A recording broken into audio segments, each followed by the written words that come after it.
Salamat sa mapagpalayang pagmamahal. Welcome to our 365 daily devotion. Ako po si Alexander Gomez from Batch 3 at ang topic po na tatalakay natin ngayon ay the glory of God in the Church. Ngayon po ang ating pag-aaralan ay tungkol sa Ephesians chapter 3 verse 21 at buksan po natin ang ating pusat isip sa magandang salita ng Diyos.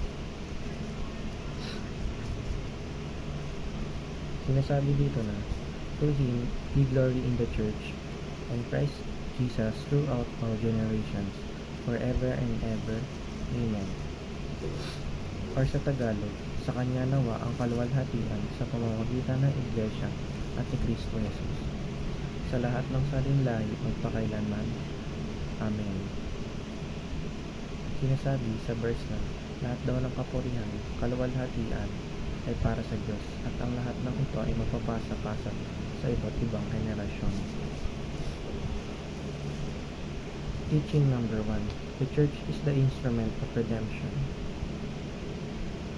Ang Iglesia ang nagsisilbing instrumento upang malaman natin ang pagliligtas sa atin ng Diyos at malaman natin ang plano niya sa buhay natin. Teaching number 2. The Church is the light of God's glory. Ang church ang nagsisilbing ilaw sa mga mananampalataya upang makita nila ang biyaya ng Diyos at mapapurihan natin siya hindi lamang sa buhay natin kundi eternally. Teaching number 3. The church is the weight of God's glory. Ang church ang nagiging daluyan at dito binabagsak ng Diyos ang lahat ng kanyang biyaya. In return, dito rin natin mapapakita ang lahat ng ating kapurihan para sa Panginoon. Application number 1. Be an instrument of change for God's glory. Maging daluyan tayo ng pagpapala upang malaman din ng iba ang kabutihan ng Diyos. Ang mga biyaya na pinagkakaloob ng Diyos ay nai-share rin natin sa iba. Application number 2. Be a light so that others may see your good deeds and glorify your Father in heaven.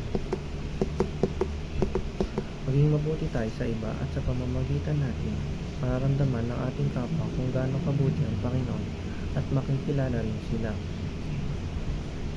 Application number 3. Be the presence of God through which others can feel the love of Christ.